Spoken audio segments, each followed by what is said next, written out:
देखिए भारतीय ज्ञान परंपरा हम डिस्कस कर रहे हैं, तो भारतीय ज्ञान परंपरा को हम बोल सकते हैं Indian knowledge system. Indian knowledge system तो क्या है ये? तो भारत सरकार के शिक्षा मंत्रालय का एक प्रभाग है। क्या है? प्रभाग है, जिसका लक्ष्य स्वदेशी भारतीय ज्ञान को बढ़ावा देना है। जिसका लक्ष्य क्या है? स्वदेशी भारतीय ज्ञान को बढ़ावा देना। स्वदेशी यानी देश के अंदर के भारतीय ज्ञान को बढ़ावा देना, ये इसका लक्ष्य है। क्या हुआ दोस्तों? 2020 में लागू की गई भारत की राष्ट्रीय शिक्षा नीति लागू की गई 2020 में, जो इस बात पर बल दिया गया कि भारतीय ज्ञान परंपरा को शिक्षा के सभी स्तरों के पाठ्यक्रम में सम्मिलित किया जाए। ऐसा उस पर बल दिया गया। भारतीय राष्ट्रीय शिक्षा नीति में यह बल दिया गया कि भारतीय ज्ञान परंपरा को शिक्षा के सभी स्तरों के पाठ्यक्रम में शामिल किया जाए, चाहे वो 12वीं तक हो, चाहे ग्रेजुएशन हो, चाहे पोस्ट ग्रेजुएशन हो, सभी स्तर में शामिल किया जाए। ये सब बताया गया दोस्तों, है ना, ये सब कहा गया उसमें।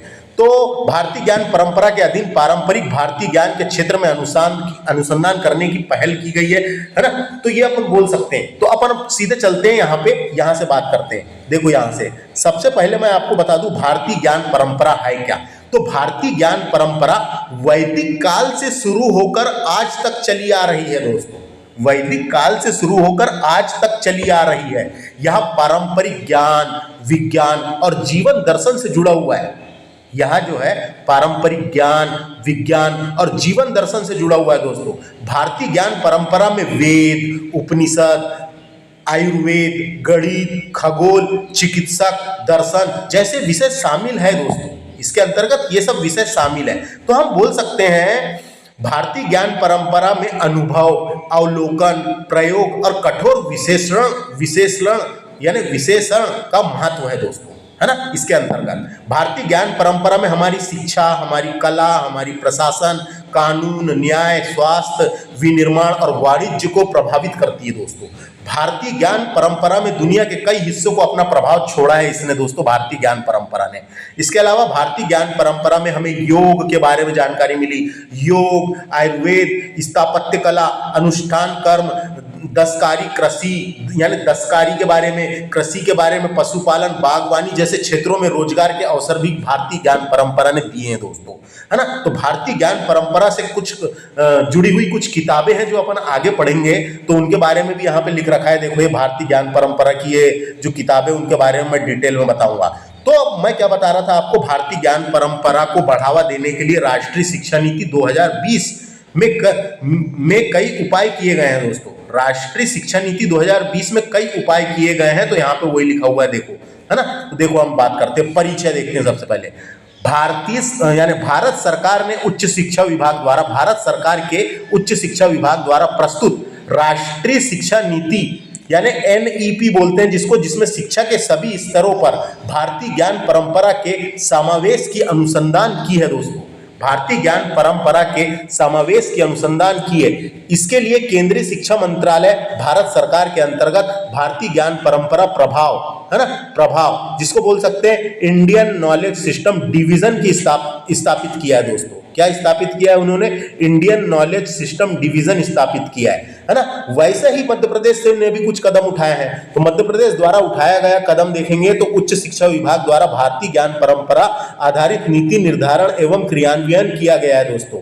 एक विषय में समाहित ना होकर प्रत्येक विषय में स्वतंत्र रूप से समाहित ज्ञान परंपरा है दोस्तों। इसमें 18 विषयों का समावेश किया गया है। गणित, इतिहास, भौतिक विज्ञान, दर्शन शास्त्र, हिंदी, समाज शास्त्र, रसायन शास्त्र, राजनीतिक शास्त्र, वाणिज्य, प्रबंधन, वनस्पति विज्ञान, उसके अलावा संस्कृत, अर्थशास्त्र, मनोविज्ञान, प्राणी विज्ञान, संगीत और अंग्रेजी और भूगोल, ये 18 विषयों का समावेश किया गया है दोस्तों। देखो यहाँ क्या लिखा है, मध्य प्रदेश शासन द्वारा उच्च शिक्षा विभाग एवं मध्य प्रदेश हिंदी ग्रंथ अकादमी जो भोपाल में है के संयुक्त तत्वाधान में राष्ट्रीय शिक्षा नीति 2020 के परिप्रेक्ष्य में भारतीय ज्ञान परंपरा विविध संदर्भ पर दिनांक 27 और 28 फरवरी 2024 को 2 दिवसीय कार्यशाला का आयोजन किया गया था दोस्तों। 2 दिवसीय कार्यशाला का आयोजन किया गया था। कहाँ किया गया था? ये शासकीय सरोजनी नायडू कन्या स्वशासी स्नातकोत्तर महाविद्यालय जो भोपाल में है दोस्तों, वहां पे 2 दिवसीय कार्यशाला का आयोजन किया गया था। है ना।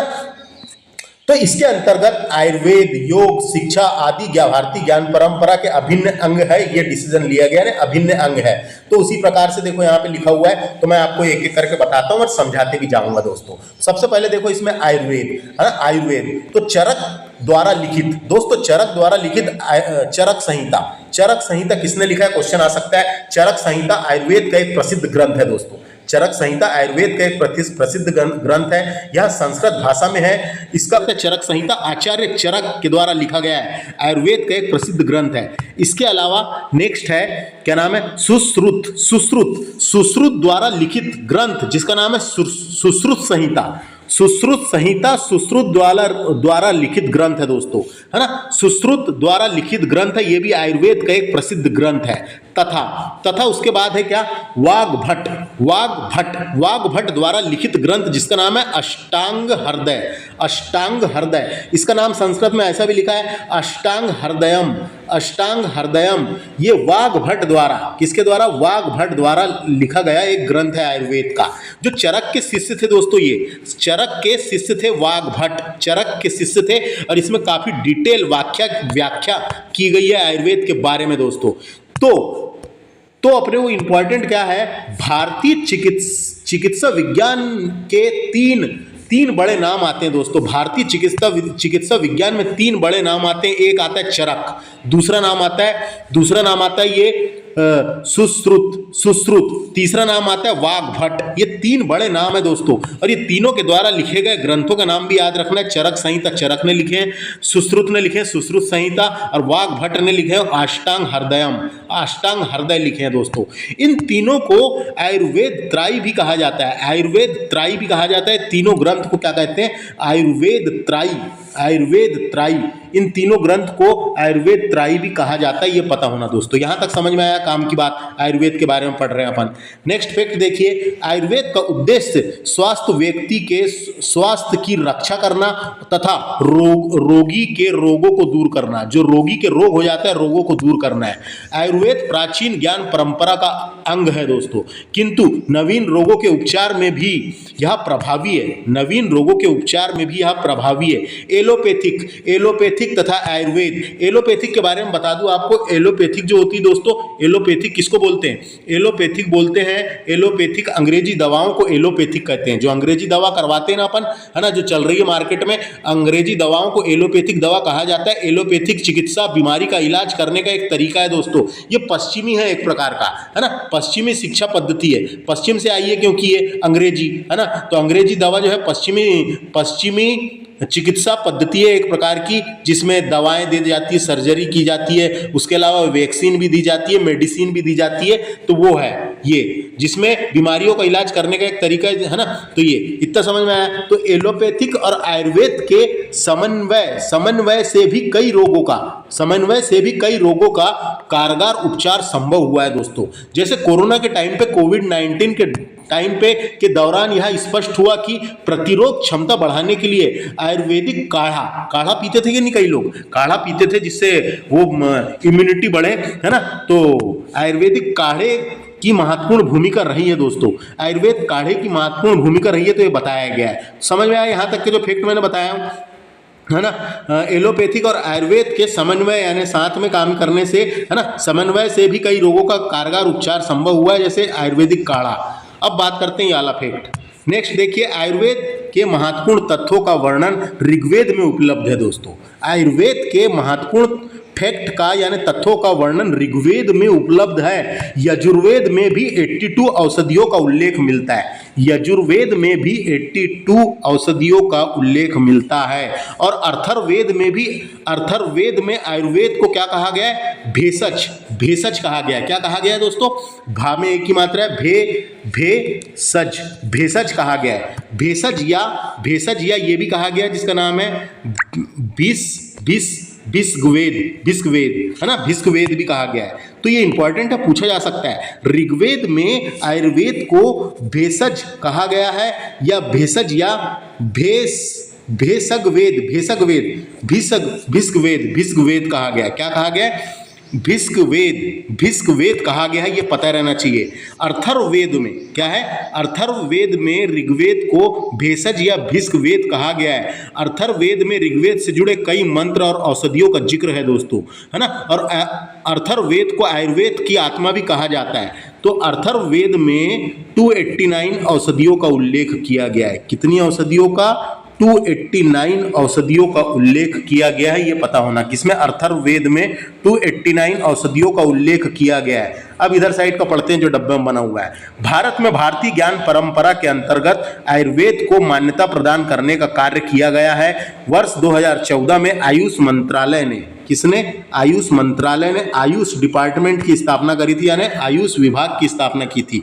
आयुष का फुल फॉर्म पूछा जाता है दोस्तों, आयुष का फुल फॉर्म पूछा जाता है। आयुष का फुल फॉर्म होता है आयुर्वेद, यूनानी, सिद्ध और होम्योपैथिक होता है दोस्तों, होम्योपैथिक होता है दोस्तों। तो याद रखना है, आयुर्वेद, योग, प्राकृतिक चिकित्सा, यूनानी, सिद्ध और होम्योपैथी होता है। यह भारत सरकार का एक मंत्रालय है दोस्तों, आयुष मंत्रालय, है ना। का मकसद इन पारंपरिक चिकित्सा पद्धति को बढ़ावा देना और उनका विनियमन करना है दोस्तों। आयुष मंत्रालय की स्थापना 9 नवंबर 2014 को की गई थी दोस्तों, 9 नवंबर 2014 को की गई थी। तो आयुष का फुल फॉर्म पूछा जाता है, इसलिए पता होना, AYUSH। ए से क्या होता है, आयुर्वेद, वाई से होता है योगा, यू से क्या होता है दोस्तों, यू से होता है यूनानी, एस से क्या होता है सिद्धा, सिद्धा, SIDDHA। सिद्धा क्या होता है दोस्तों, तो सिद्धा जो है, ये सिद्धा चिकित्सा जो है तमिलनाडु की एक पारंपरिक चिकित्सा पद्धति है दोस्तों। दक्षिण भारत के तमिलनाडु की चिकित्सा पद्धति है सिद्धा। और एच से क्या होता है, एच से होता है होम्योपैथी, होम्योपैथी। तो इनके नाम पता रहना चाहिए, पेपर में आ जाता है आयुष का फुल फॉर्म। ए से क्या होता है आयुर्वेद, वाई से होता है योगा, यू से होता है यूनानी, एस से होता है सिद्धा, और सिद्धा कहाँ से आया है, तमिलनाडु से आया है। और एच से होता है होम्योपैथी, ये नाम पता होना, है ना। की स्थापना की गई थी आयुर्वेद को प्रोत्साहन मिले करके, आयुर्वेद को प्रोत्साहन मिले करके। वर्ष 2020 में भारत सरकार ने आयुर्वेदिक चिकित्सकों को कुछ रोगों को शल्य चिकित्सा की अनुमति भी दे दी। शल्य चिकित्सा का मतलब क्या है दोस्तों, शल्य चिकित्सा का मतलब होता है, इसको एक प्रकार की सर्जरी बोलते हैं, सर्जरी, एक प्रकार की सर्जरी होती है। शल्य चिकित्सा शास्त्र की एक प्रक्रिया है जिसमें शरीर पर चीरा लगाकर रोगों या विकारों को ठीक किया जाता है। चीरा लगाकर, है ना, चीरा लगाकर रोगों, या इसको सर्जरी भी कहते हैं, सर्जरी के माध्यम से, है ना, सर्जरी के माध्यम से उसकी अनुमति दे दी दोस्तों, उसकी अनुमति दे दी। तो ये जो बताया इंपॉर्टेंट है, क्वेश्चन बन जाते हैं, है ना। ये समझ में आया कि आयुर्वेद से रिलेटेड। अब बात करते हैं अपन शिक्षा। तो भारतीय ज्ञान परंपरा का सबसे श्रेष्ठ पहलू प्राचीन काल में स्थापित भारतीय शिक्षा के केंद्र रहे हैं, भारतीय शिक्षा के केंद्र रहे हैं। प्राचीन भारत की शिक्षा प्रणाली जागृति के लिए एक माध्यम थी दोस्तों, किसके लिए, जागृति के लिए एक माध्यम थी। तो वैसे ही यहाँ पे लिखी हुई है प्राचीन वैदिक शिक्षा प्रणाली। तो आपको बता दूं, प्राचीन वैदिक शिक्षा प्रणाली वेदों पर आधारित थी। इस प्रणाली में विद्यार्थी गुरु के साथ रहकर शिक्षा प्राप्त करते थे। इस शिक्षा प्रणाली का मकसद धार्मिकता और ईश्वर भक्ति को बढ़ावा देना था दोस्तों, ईश्वर भक्ति को बढ़ावा देना था। तो देखो, प्राचीन वैदिक शिक्षा प्रणाली में नालंदा विश्वविद्यालय का नाम आता है। नालंदा विश्वविद्यालय, प्राचीन नालंदा विश्वविद्यालय की स्थापना गुप्त वंश के राजा कुम्हार गुप्त प्रथम ने की थी, कुम्हार गुप्त प्रथम ने की थी। यह विश्वविद्यालय 5वीं शताब्दी में बना था, है ना, बना था। और कुम्हार गुप्त को इसमें सरादित्य के नाम से भी जाना गया है ना, सरादित्य के नाम से भी जाना गया है। तो नालंदा विश्वविद्यालय दुनिया का पहला आवासीय विश्वविद्यालय कहलाया ये एक का नाम याद रखना है। उसके बाद है तक्षशिला विश्वविद्यालय। तक्षशिला विश्वविद्यालय तक्षशिला में स्थित प्राचीन विश्वविद्यालय था दोस्तों, जो अब पाकिस्तान के रावलपिंडी जिले में है। धार्मिक और आधार्मिक विषयों के लिए शिक्षा का केंद्र था ये, और कुछ लोग द्वारा इसे दुनिया का पहला विश्वविद्यालय भी माना जाता है। तो हम बोल सकते हैं तक्षशिला विश्वविद्यालय की स्थापना राजा भरत ने की थी। किसने की थी, राजा भरत ने की थी। इसे दुनिया का पहला विश्वविद्यालय माना जाता है। यह विश्वविद्यालय प्राचीन भारत में गंधार देश की राजधानी तक्षशिला में स्थित था दोस्तों, इसलिए इसे तक्षशिला विश्वविद्यालय कहा गया है ना। नेक्स्ट है विक्रमशिला विश्वविद्यालय। विक्रमशिला विश्वविद्यालय भागलपुर, बिहार के भागलपुर में भारत में एक प्राचीन बौद्ध विश्वविद्यालय था। इसकी स्थापना 8वीं शताब्दी में पाल राजा धर्मपाल ने की थी। पाल राजा धर्मपाल ने की थी दोस्तों, है ना, धर्मपाल ने की थी। यह विश्वविद्यालय तांत्रिक बौद्ध धर्म के लिए शिक्षा का केंद्र था दोस्तों, तांत्रिक बौद्ध धर्म के लिए शिक्षा का केंद्र था, ये याद रख सकते हैं। तो ये सब विश्वविद्यालय हैं, इनकी स्थापना किसने करी, कहाँ पे है, मैंने बता दिया आपको, है ना। तो इन विश्वविद्यालयों के माध्यम से विकसित होती रहती थी दोस्तों प्राचीन वैदिक शिक्षा प्रणाली, तथा कई महान विद्वजनों के सृजन की गाथा का साक्षी भी रहा है ये विश्वविद्यालय। यहाँ क्या लिखा है, कई महान विद्वजनों के सृजन की गाथा का साक्षी भी रहा है ये विश्वविद्यालय। शिक्षा को ज्ञानोन्मुख और मूल्यवान और रोजगार उन्मुख बनाने में इन शिक्षा केंद्रों का अहम, यानी इन शिक्षा केंद्रों का अपना महत्व था दोस्तों, महत्व रहा है, इस शिक्षा केंद्रों का महत्व रहा है। ये समझ में आया क्या आपको? तो यहाँ से इतना ही मैंने बताया, है ना। अब बात करते हैं अपन दूसरी योग की। शिक्षा वाली समझ में आ गई, अब बात करते हैं योग की दोस्तों। योग, है ना, योग एक आध्यात्मिक अनुशासन है दोस्तों, एक आध्यात्मिक अनुशासन है। यह मन और शरीर के बीच सामंजस्य लाने पर केंद्रित है। यह योग जो होता है ये मन और शरीर के बीच सामंजस्य लाने पर केंद्रित होता है। योग शब्द की उत्पत्ति संस्कृत के युज शब्द से हुई है दोस्तों, संस्कृत के युज शब्द से हुई है, जिसका अर्थ होता है जोड़ना या एकजुट होना, जिसका अर्थ होता है जोड़ना या एकजुट होना। अर्थात योग का उद्देश्य है आत्म साक्षात्कार और मुक्ति की स्थिति, यानी मोक्ष की ओर ले जाना है इसकी उद्देश्य। तो योग के बारे में यहाँ पे लिखा हुआ है, देखो योग भारतीय ज्ञान परंपरा का वह तत्व है जिसमें आज संपूर्ण विश्व में मान्यता प्राप्त है ना। योग बहुआयामी शब्द है, इसमें वर्तमान समय में वैश्विक मान्यता दिलाने का कार्य भारत सरकार ने भली भांति किया है दोस्तों, भारत सरकार ने भली भांति किया है दोस्तों, है ना। तो प्रत्येक वर्ष 21 जून को संपूर्ण विश्व में अंतर्राष्ट्रीय योग दिवस मनाया जाता है। इंपॉर्टेंट है, अंतर्राष्ट्रीय योग दिवस कब मनाते हैं, ऐसा क्वेश्चन आ जाता है। लेकिन आपको बता दूं, इससे रिलेटेड काम की बात कभी एक और चीज पूछा जा सकता है, कब से मना रहे करके पूछा जा सकता है योग दिवस। तो आपको बता दूं 27 सितंबर 2014 को अपने भाषण के दौरान प्रधानमंत्री नरेंद्र मोदी ने योग दिवस के अवसर के लिए अपना सुझाव रखा था दोस्तों। कब रखा था? 2014 में 27 सितंबर 2014 को योग दिवस, यानी 27 सितंबर 2014 को अपने भाषण के दौरान प्रधानमंत्री नरेंद्र मोदी ने योग दिवस के अवसर के लिए अपना सुझाव रखा था। उसके बाद क्या होता है, यूएनजीए के 177 सदस्य देशों ने 21 जून को अंतर्राष्ट्रीय योग दिवस के रूप में मनाने के लिए प्रधानमंत्री मोदी को सुझाव का समर्थन किया था, है ना। और उसके बाद 21 जून 2015 को दुनिया भर में पहला अंतर्राष्ट्रीय योग दिवस मनाया गया। तो कभी पूछा जा सकता है कब से मना रहे हैं, 2015 से, ये याद रखना है, 2015 से, है ना। तो 21 जून 2015 को दुनिया भर में पहला अंतर्राष्ट्रीय योग दिवस मनाया गया, ये याद रख सकते हैं आप, बस, है ना, ये इतना याद रख सकते। 2015 से प्रत्येक वर्ष मना रहे हैं, यानी 2015 से शुरुआत हुई है इसकी। तो समझ में आया, है ना, समझ में आ गया क्या? अब उसके बाद अपन आगे चलते हैं और काम की चीज़ें मैं आपको बताने वाला हूँ। तो देखिए क्या है, उसके बाद क्या लिखा है, उसके बाद देखो क्या लिखा हुआ है, योग शरीर और मन को जोड़ता है दोस्तों। योग जो है वो शरीर और मन को जोड़ता है। कहा गया है युज्यते अनेन इति योग, युज्यते अनेन इति योग्य, अर्थात जिसके द्वारा जोड़ा जाए वह योग्य है। अर्थात इसका मतलब क्या होता है, जिसके द्वारा जोड़ा जाए वो योग्य है। तो हम बोल सकते हैं युज्यते अनेन इति योग। इंग्लिश में बोलूं मैं तो yoga is that which joins है, yoga is that which joins होता है, इसका मतलब yoga is that which joins होता है ना। प्रधानमंत्री ने अपने भाषण में भी इसके बारे में कहा था, और ऐसे ही कहा था। तो समझ गए, इसके द्वारा जोड़ा जाए वह योग है, यानी कि अर्थात जिसके द्वारा जोड़ा जाए वह योग है। उसके अलावा महर्षि पतंजलि ने योग का शास्त्रीय अर्थ बताते हुए लिखा था, क्या लिखा था, योग चित्त वृत्ति निरोधा, योग चित्त वृत्ति निरोधा लिखा था दोस्तों, है ना।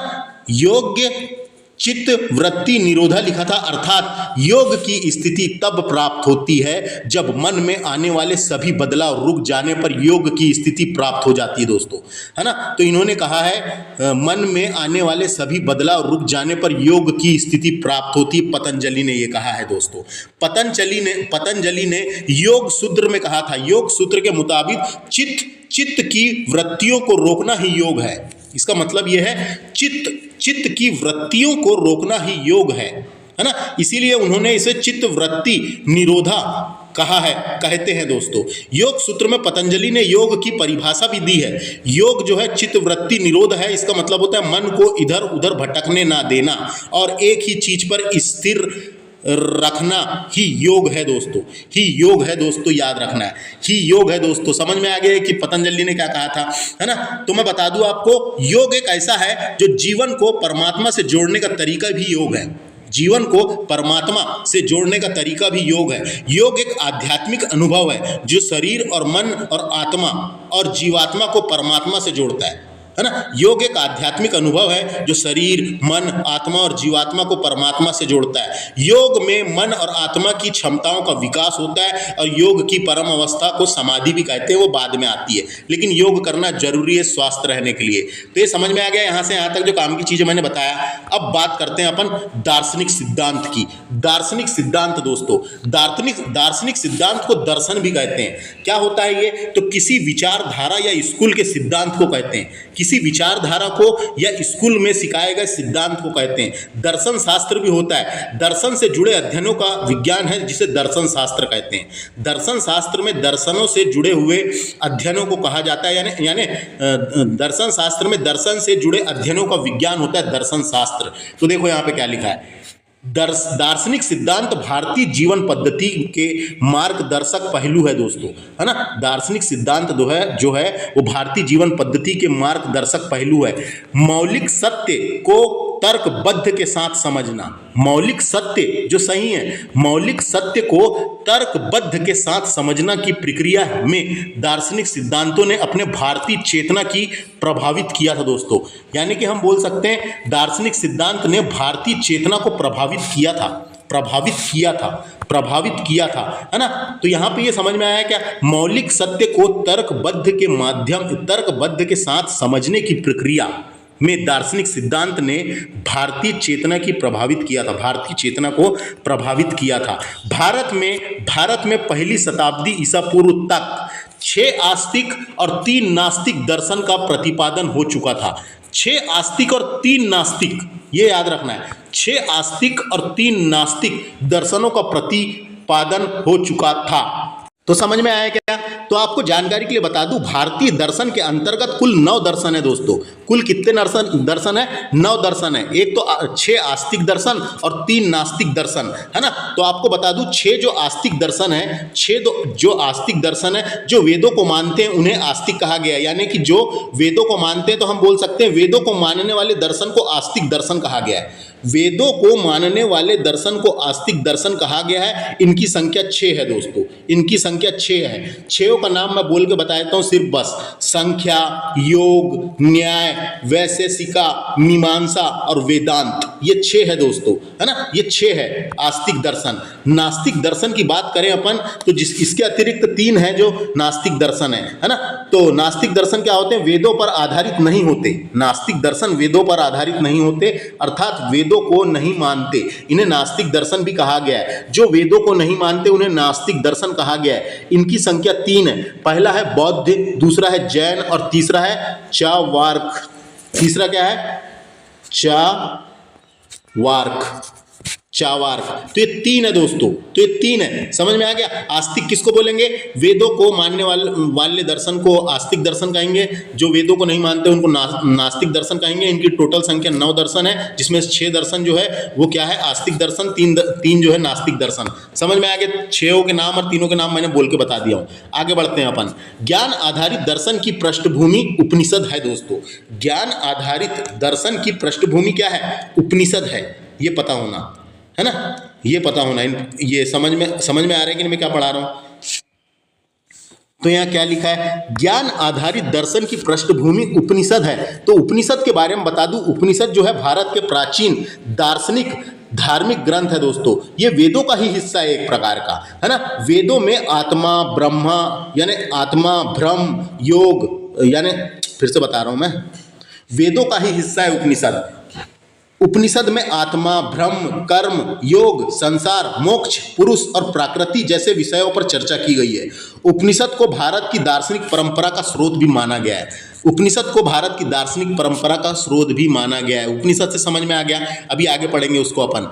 इसके अलावा समस्त दर्शन वेदांत है ना, वेदांत अर्थात उपनिषदों की दार्शनिक प्रवृत्ति तथा चिंतन से प्रभावित है। उपनिषदों की दार्शनिक प्रवृत्ति तथा चिंतन से प्रभावित है। तो यहाँ वेदांत की बात हो रही है दोस्तों। तो वेदांत है ना, तो वेदांत का शब्द होता है वेदों का अंत, अर्थात उपनिषद वैदिक साहित्य का अंतिम भाग है। उपनिषद जो है वो वैदिक साहित्य का अंतिम भाग है, इसीलिए इसे वेदांत भी कहते हैं। उपनिषद वैदिक साहित्य का अंतिम भाग है, इसलिए इसे वेदांत भी कहते हैं, है ना, कहते हैं। तो ये समझ में आ गया। समस्त दर्शन वेदांत अर्थात उपनिषदों की दार्शनिक प्रवृत्ति तथा चिंतन से प्रभावित है। तो इतनी चीज समझ में आई। यहाँ पे आगे चलते हैं अपन नेक्स्ट पेज में। देखो, दर्शन का शिक्षा से विशिष्ट संबंध रहा है।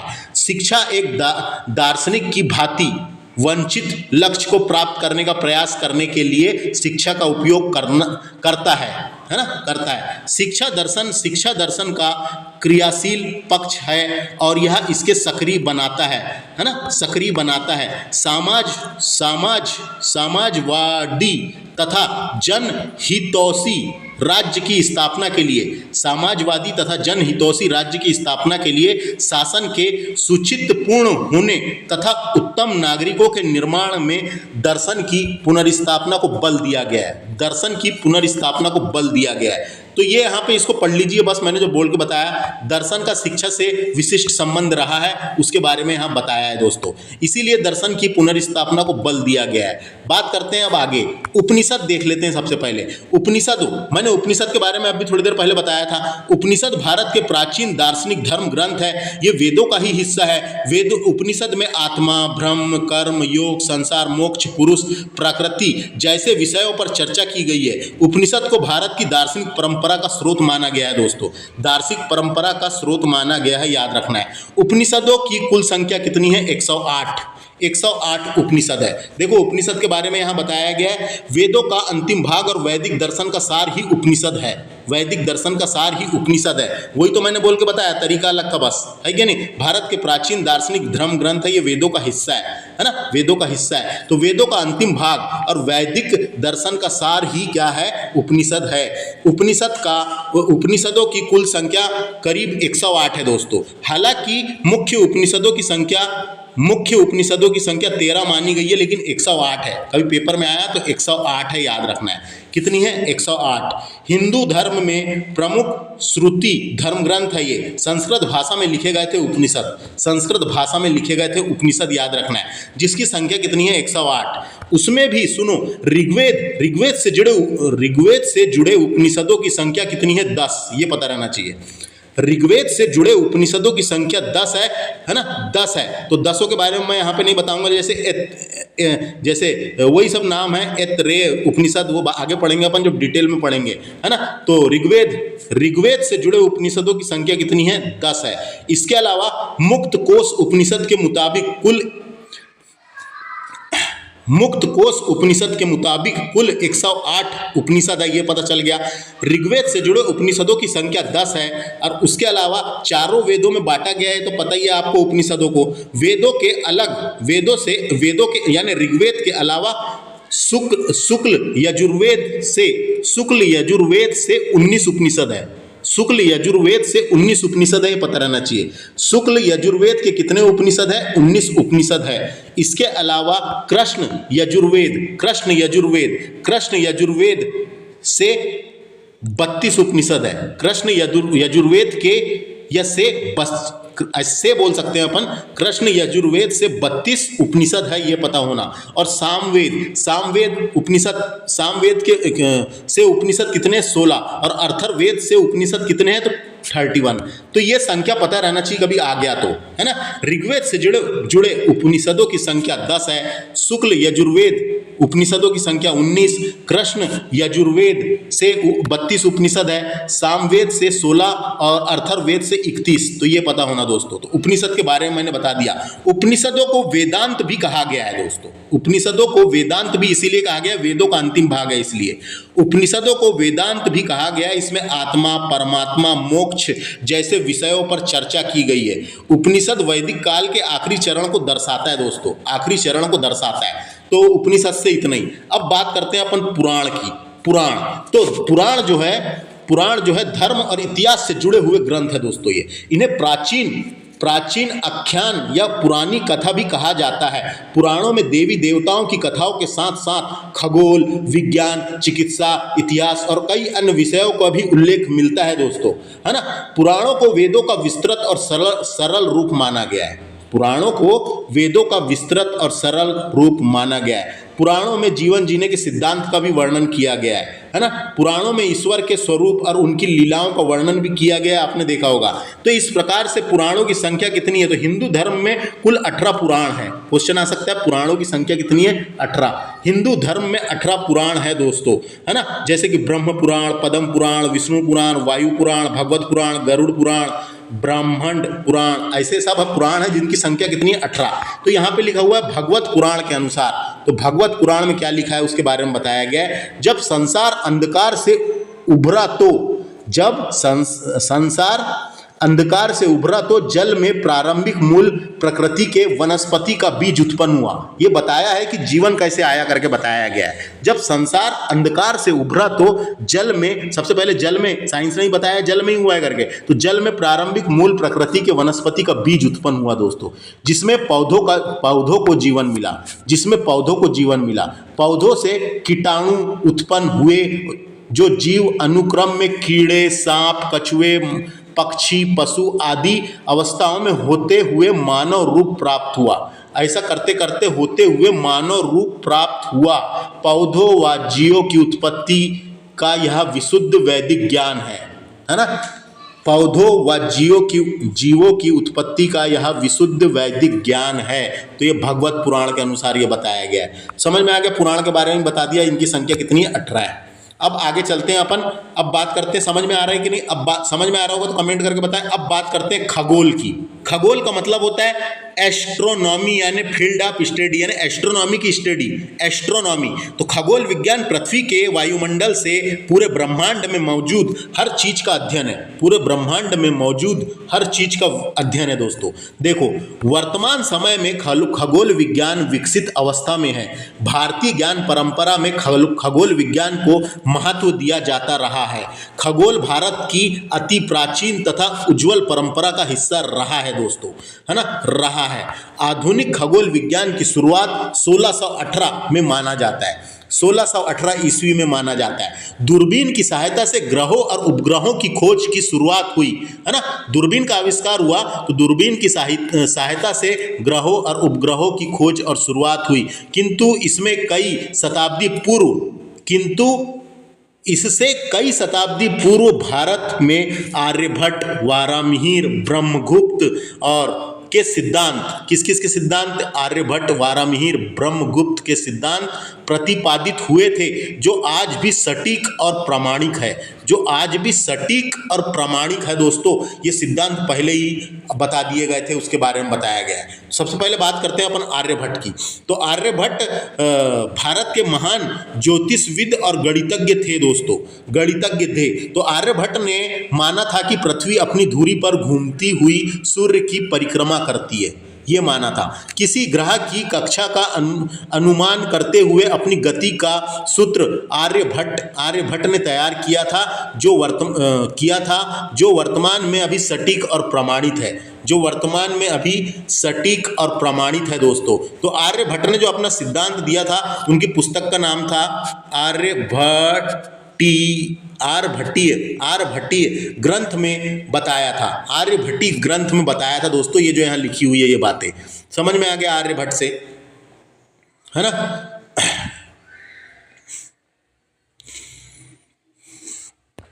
समझ में आ गया क्या?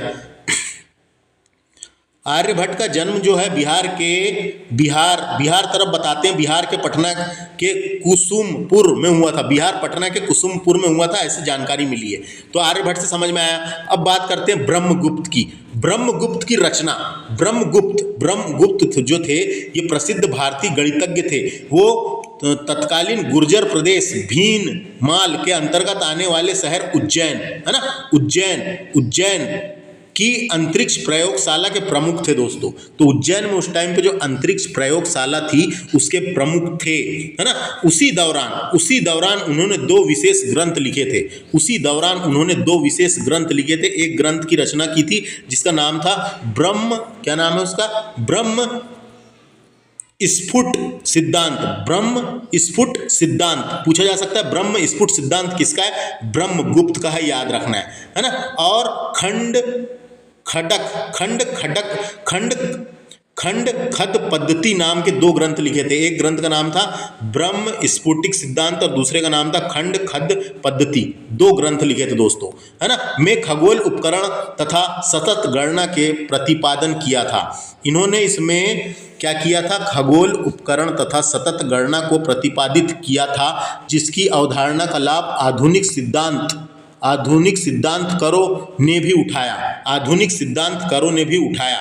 तो आपको बता दूं, ब्रह्म स्फुटिक सिद्धांत ब्रह्मगुप्त की एक रचना है जो संस्कृत में किया गया था, जो संस्कृत में लिखी गई थी, है ना। इस ग्रंथ में शून्य की गणित भूमिका को अच्छे से समझाया गया है। शून्य की खोज का श्रेय भी इसको ही जाता है, ब्रह्मगुप्त को। तो शून्य की गणितीय भूमिका को अच्छे से समझाया गया है। धनात्मक और ऋणात्मक दोनों प्रकार की संख्या के साथ गणितीय सक्रिय करने के नियम भी बताए गए हैं। वर्गमूल निकालने की विधि बताई गई है और बहुत कुछ गणित वाली चीजें बताई गई है ब्रह्मगुप्त ने, है ना। ये समझ में आया। तो देखो यहाँ प्रतिपादित किया था और ये अवधारणा ये पता रहना चाहिए। इसके अलावा ये भी क्वेश्चन पता रहना चाहिए, शून्य का आविष्कार का मुख्य श्रेय भारतीय विद्वान ब्रह्मगुप्त को ही दिया जाता है। ये पता रहना चाहिए, ब्रह्मगुप्त को ही दिया जाता है। तो यहाँ तक कहानी समझ में आ गई, यहाँ तक। अब बात करते हैं अपन वारामिहिर की बात कर लेते हैं। वारामिहिर के बारे में पहले बता दूं, वारामिहिर जो है ये भारतीय गणितज्ञ और खगोलज्ञ थे। वारामिहिर ने ही अपने पंच सिद्धांतिका में सबसे पहले बताया था कि आयनास का मान कितना होता है करके। उन्होंने सबसे पहले पंच सिद्धांतिका में ही बताया था कि आयनास का मान 50.32 सेकंड के बराबर होता है। आयनास का मान 50.32 सेकंड के बराबर होता है। यह चंद्रगुप्त विक्रमादित्य के नवरत्नों में से एक थे दोस्तों। उज्जैन के राजा चंद्रगुप्त विक्रमादित्य के नवरत्नों में से एक थे। वारामिहिर का जन्म कहाँ हुआ था, क्वेश्चन आ सकता है। इसमें भी कई जगह मतभेद है, लेकिन उज्जैन सटीक जानकारी मिलती है ना। तो वारामिहिर का जन्म उज्जैन में हुआ था, याद रखना है। वारामिहिर का जन्म कहाँ हुआ था, उज्जैन में हुआ था। और इनकी रचना का नाम था पंच सिद्धांतिका। तो देखो, वारामिहिर ने दशमलव अंकन प्रणाली का प्रयोग किया। उन्होंने अपनी रचना पंच सिद्धांतिका में अपने 5 खगोलीय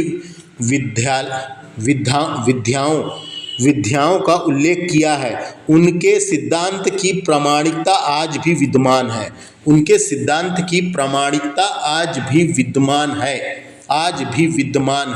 समझ में आया। इनके बारे में बता दिया। वारामिहिर का जन्म उज्जैन में हुआ था। उज्जैन के राजा उज्जैन के राजा जो है चंद्रगुप्त विक्रमादित्य के दरबार में नवरत्नों में से एक थे। अब बात करते हैं अपन भास्कर प्रथम की। तो दोस्तों, भास्कर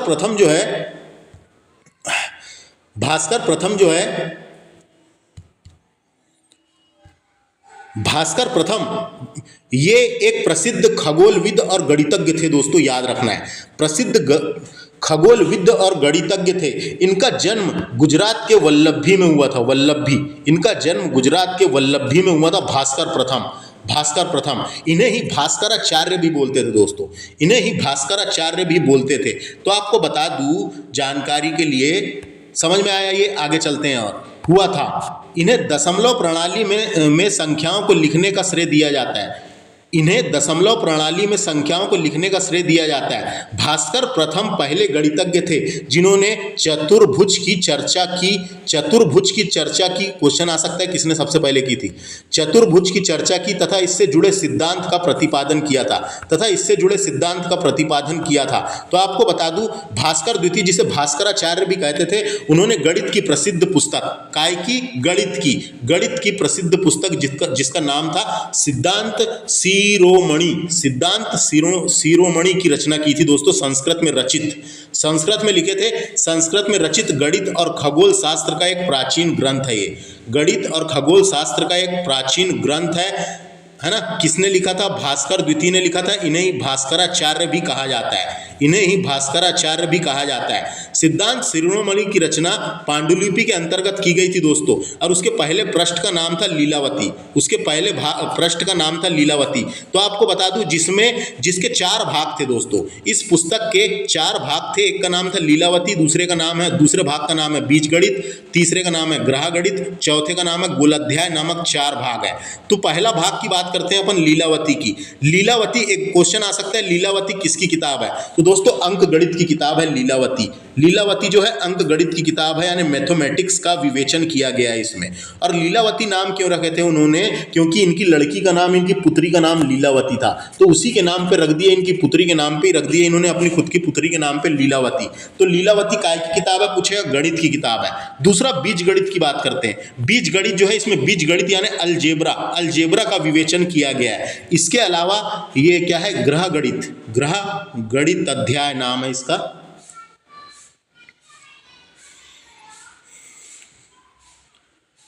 है ना, ये ग्रह गणित अध्याय नाम है। ये भी इसमें क्या है? ये भी इसमें ग्रह गणित यानी ग्रहों के बारे में बताया गया है दोस्तों। इसमें ग्रह गणित संबंधित अध्याय दिए हुए हैं, और एक है गोलाध्याय। तो गोलाध्याय जो है दोस्तों, गोलाध्याय ये भी है, इसके 4 भागों में आता है। तो समझ में आ गया, ये पूछे जाते रहते हैं इसलिए पता होना। तो आपको बता दूं, कई लोगों को नहीं पता है, भास्कर द्वितीय ने गुरुत्वाकर्षण नियम की खोज न्यूटन से पहले ही कर दी थी दोस्तों। भास्कर द्वितीय एक प्रसिद्ध खगोल शास्त्री और गणितज्ञ थे। उन्होंने गोलाध्याय नामक ग्रंथ में, यही वाला ग्रंथ में, कौन सा? गोलाध्याय नामक ग्रंथ में गुरुत्वाकर्षण के नियम की जानकारी दी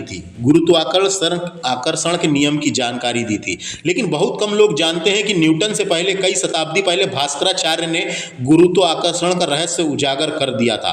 भास्कराचार्य ने अपने सिद्धांत शिरोमणि ग्रंथ के पृथ्वी के गुरुत्वाकर्षण के बारे में लिखा है। पृथ्वी एक विशिष्ट बल से आकाशीय पिंडों को अपनी ओर खींचती है, इसी कारण आकाशीय पिंड पृथ्वी पर गिरते हैं। यह ऐसा पहले ही भास्कराचार्य ने बता चुका था दोस्तों, लेकिन न्यूटन ने बाद में बताया, बहुत बाद में। इतना समझ में आया? तो यहां से इतनी काम की चीजें खत्म करते हैं अपन, है ना, खत्म करते हैं। तो समझ में आ गया ये जो पढ़ा रहा हूं, समझ में आ रहा है कि नहीं? अब यहां लिखे हुए हैं देखो, प्राचीन एवं आधुनिक भारतीय वेदशाला, है ना। तो देखो प्राचीन वेदशाला, इसके बारे में देख लेते हैं। तो प्राचीन खगोल विज्ञान के इतिहास का साक्ष्य ऋग्वेद में पाया गया है ना। भारतीय खगोल विज्ञान के इतिहास का साक्ष्य ऋग्वेद में पाया गया है। तारों और नक्षत्रों की गणना के लिए जिन स्थानों में उपकरणों की स्थापना की जाती थी, उसे वेदशाला कहा जाता था दोस्तों। वेदशाला का मतलब क्या है? यहाँ पे तारों और नक्षत्रों की गणना के लिए जिन स्थानों पर उपकरणों की स्थापना की जाती थी, उन्हें वेदशाला कहा गया।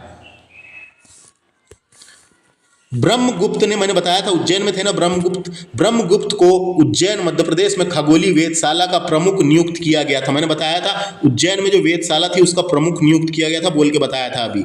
उसके बाद भास्कर प्रथम भी इस वेदशाला के प्रमुख बने थे दोस्तों। उसके बाद भास्कर प्रथम भी इस वेदशाला के प्रमुख बने थे, है ना। तो आपको बता दूं, सवाई जयसिंह द्वारा निर्मित 5 वेदशालाएं बनाई गई थी दोस्तों, है ना। तो 5 वेदशालाएं बनाई गई थी। तो 5 वेदशाला, जिसमें से एक नई दिल्ली में है, यानी दिल्ली में थी, दूसरा जयपुर में थी, तीसरी उज्जैन में थी, चौथा मथुरा में थी, और 5वीं वाराणसी में थी। तो ये 5 जगह वेदशालाएं बनाई गई थी, है ना। तो वेदशाला बनाई गई थी। तो उज्जैन, कभी क्वेश्चन आ जाता है उज्जैन की वेदशाला का निर्माण किसने करवाया था? तो ये चारों ही वेदशाला का निर्माण किसने करवाया था? जयपुर के महाराज सवाई जय सिंह द्वितीय ने करवाया था। कभी नाम आया तो क्या नाम था उनका? जयपुर के महाराज सवाई जय सिंह द्विती, द्विती, द्विती है ना, द्विती ऑप्शन देगा, द्विती लगाना है। तो जयपुर के महाराज सवाई जयसिंह द्विती ने करवाया था। इसे जंतर मंतर के नाम से भी जाना जाता था। इसे क्या, जंतर मंतर, ये जो वेधशालाएं थी इसे जंतर मंतर वेधशाला के नाम से भी जाना जाता था दोस्तों। उज्जैन की वेधशाला और सब वेधशाला को जंतर मंतर वेधशाला के नाम से भी जाना जाता था। तो क्वेश्चन आ सकता है कहाँ पे नहीं है करके, चारों जगह के नाम पता रहना चाहिए और किसने करवाया था नाम ये पता चल रहना चाहिए। जयसिंह द्वारा निर्मित इन खगोल वेधशालाओं को जंतर मंतर कहा गया है। देखो मैंने बताया ना, जंतर मंतर कहा गया है। और वर्तमान में प्रमुख आधुनिक वेधशाला देखेंगे अपन, है ना, प्रमुख आधुनिक वेधशाला, ये तो पुरानी वाली थी जो बात करें अपन ने। अब प्रमुख आधुनिक वेधशाला देखते हैं। तो पहली है इंडियन एस्ट्रोनॉमिक्स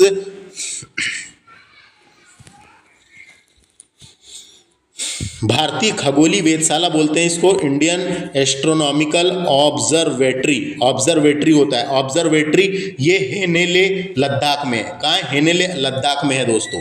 तो हम बोल सकते हैं विश्व की सबसे ऊंची वेधशाला बोलते हैं इसको, विश्व की सबसे ऊंची वेधशाला, क्योंकि लद्दाख में बनाई गई है और भारत की ओर से, तो विश्व की सबसे ऊंची आधुनिक वेधशाला है ये। नेक्स्ट है वेणु बापू ऑब्जर्वेटरी, ये कहाँ पर है, कवालूर तमिलनाडु में, कवालूर तमिलनाडु में है, पता रहना चाहिए, है ना। तो ये भारत की वेधशाला, दक्षिण भारत की वेधशाला है, ये दक्षिण भारत की वेधशाला है। तो कोडाई कैनाल तमिलनाडु में स्थित है दोस्तों ये, है ना। उसके अलावा उदयपुर सोलर ऑब्जर्वेटरी उदयपुर राजस्थान में है। आर्यभट्ट रिसर्च इंस्टीट्यूट ऑफ, तो ये साइंस, ये नैनीताल उत्तराखंड में है। GMRT ये कहाँ पे है, ये महाराष्ट्र में है। MP Birla planetarium and observatory ये कोलकाता पश्चिम बंगाल में है दोस्तों। इसके अलावा Indian institute of astronomy physics ये कहाँ पे, बेंगलुरु में है। देवस्थल ऑप्टिकल टेलीस्कोप नैनीताल में है। गिरावली ऑब्जर्वेटरी पुणे महाराष्ट्र में है। कोडाई कनाल सोलर ये वाला तमिलनाडु में है, कोडाई कनाल वाला, है ना, ये सबसे दक्षिण भारत की कोडाई कनाल वाला। और उसके बाद क्या, मद्रास वाली चेन्नई में है। गेरियबनूर रेडियो ऑब्जर्वेटरी ये कहाँ पे है, ये गोरिया बदनूर में है, गोरिया बदनूर में है।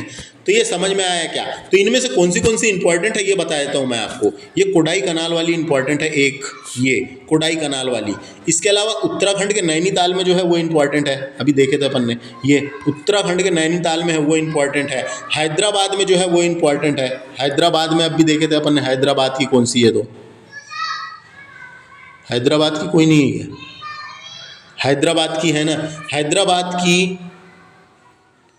तारों के वेग संबंधित मापती है, हैदराबाद वाली थी ना यहाँ पे अभी, हैदराबाद। तो इसको एक बार देख लेना आप, है ना।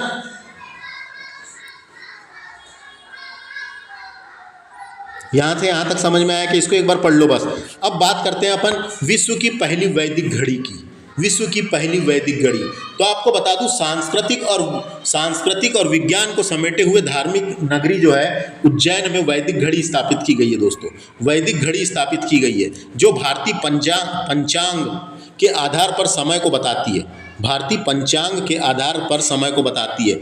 इस सर्वाधिक विश्वसनीय प्रणाली को उज्जैन में फिर से स्थापित किया गया है, पहले तो थी, फिर से स्थापित किया गया है। लोग इसे विश्वसनीय प्रणाली से जुड़े हैं बहुत से लोग। तो वैदिक घड़ी उज्जैन को ही क्यों चुना गया था आपको बताऊं, उज्जैन में लगाई गई है। तो उज्जैन को ही इसलिए चुना गया क्योंकि धार्मिक मान्यताओं के अनुसार उज्जैन को एक समय भारत का केंद्रीय मध्यान्ह रेखा माना जाता था, है ना।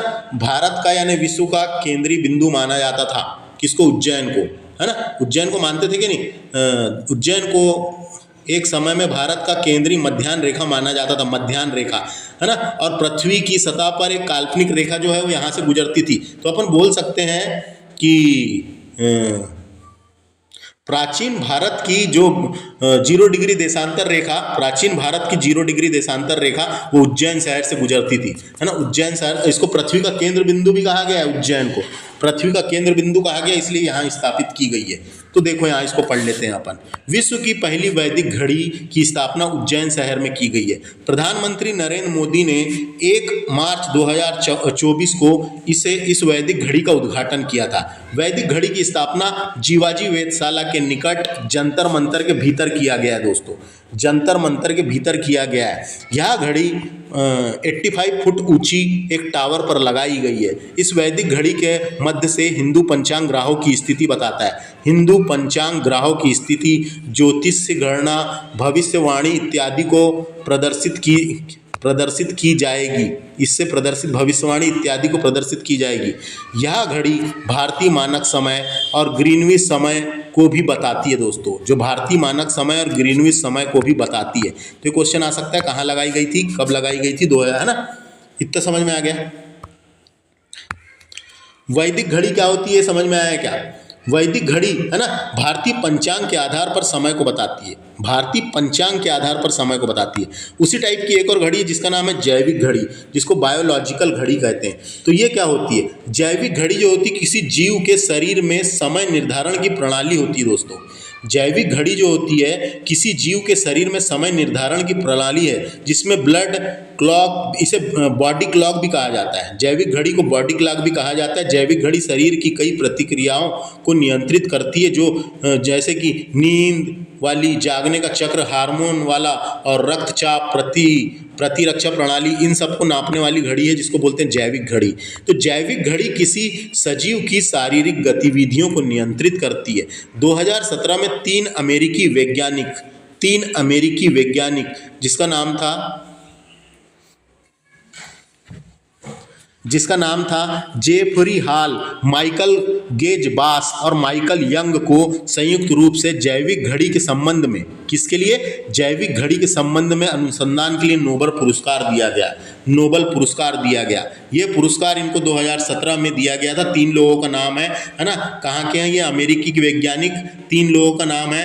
तो बॉडी क्लॉक से जुड़ी हुई शोध के लिए चिकित्सा का नोबेल दिया गया इनको। काय का, चिकित्सा, है ना, चिकित्सा का नोबेल पुरस्कार तीनों अमेरिकी वैज्ञानिक को मिला है। इन तीनों का नाम देख लो एक बार, समझ आ गया। अब बात करते हैं अपन आगे, और इतना बचा है, 1 पेज बचा है बस। वीडियो लंबा होगा लेकिन काम की जानकारी मैं पूरी देने की कोशिश करूंगा। अब देखिए व्याकरण और ध्वनि विज्ञान दोस्तों।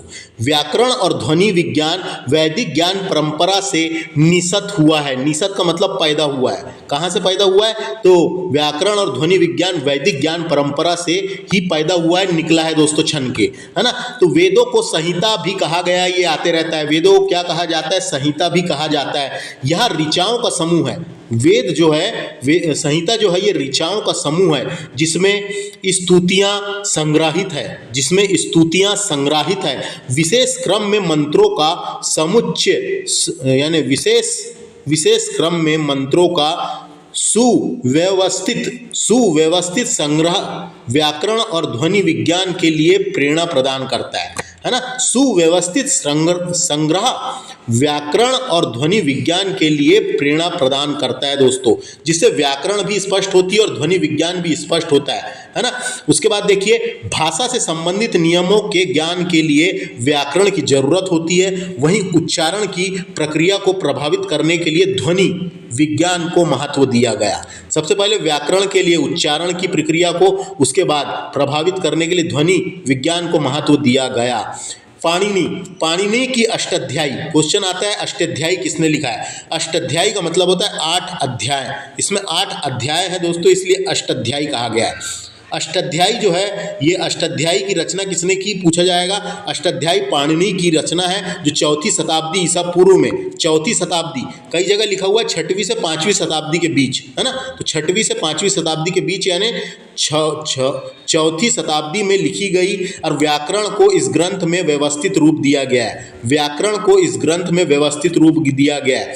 तो ऐसा आते रहता है। अष्टाध्यायी जो है संस्कृत व्याकरण का प्रथम ग्रंथ माना जाता है। पूछा जाएगा कभी, संस्कृत व्याकरण की पहली पुस्तक किसे माना जाता है, अष्टाध्यायी को माना जाता है। ये पाणिनि ने लिखे हैं, याद रखना है। पाणिनि ने लिखे हैं दोस्तों, याद रखना है। इसके बाद देखिए पतंजलि ने महाभाष्य नामक टीका लिखे हैं दोस्तों, है ना। महाभाष्य नामक टीका लिखे हैं जिसका श्रेय पतंजलि को दिया जाता है, जिसका श्रेय पतंजलि को दिया जाता है। तो इतना याद रखना है, महाभाष्य नामक टीका पतंजलि ने लिखे हैं। जय आदित्य की कशिका वृत्ति, क्या है, कशिका वृत्ति, ये भी इंपॉर्टेंट है। जय आदित्य संस्कृत के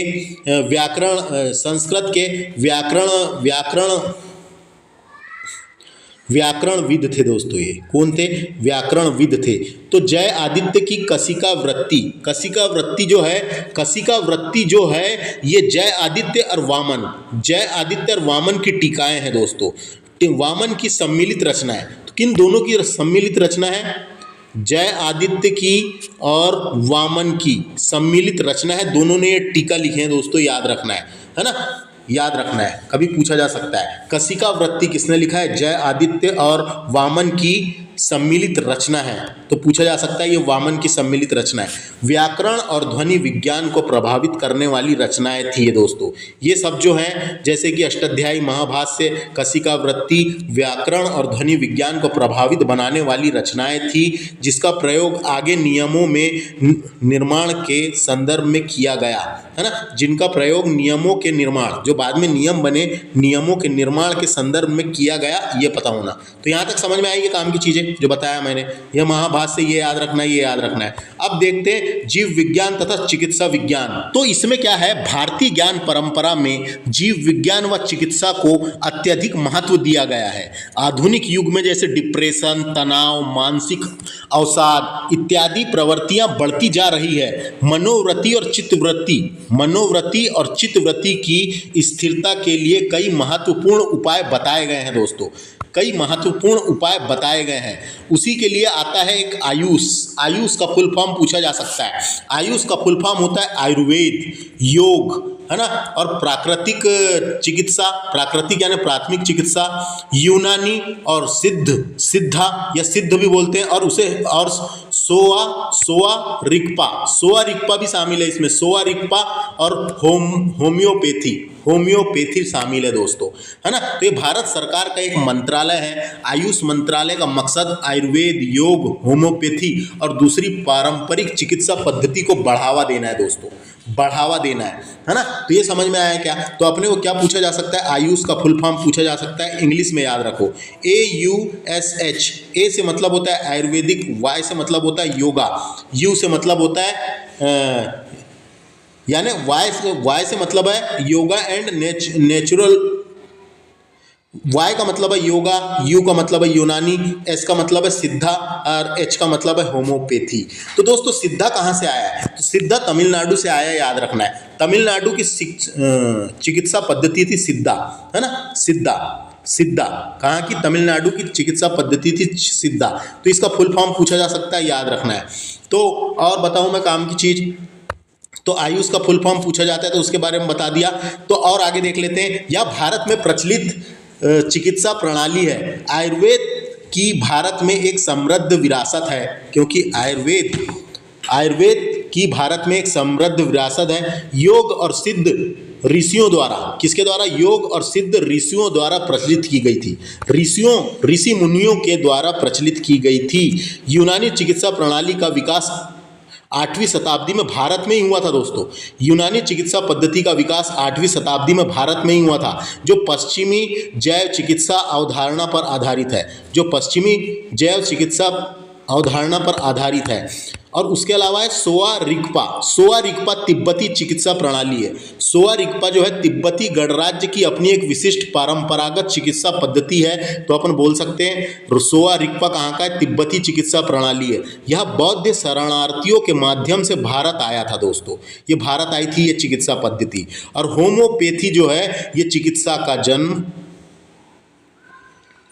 8वीं शताब्दी में जर्मन में हुआ था, 8वीं शताब्दी में जर्मन में हुआ था। तो आपको कुछ चिज़ें और मैं बता देता हूँ, जब क्वेश्चन पूछे जाते रहते हैं। जैसे पूछा यूनानी चिकित्सा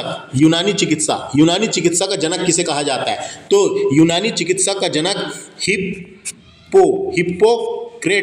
हिप्पोक्रेटस को कहा जाता है, याद रखना है ना। यूनानी चिकित्सक का जनक किसे कहा जाएगा, हिप्पोक्रेटस को माना जाता है दोस्तों।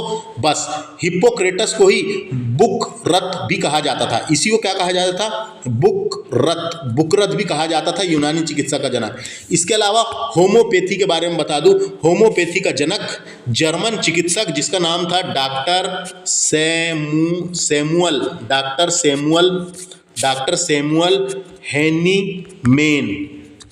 सैमुअल हेनीमेन को कहा जाता है ना।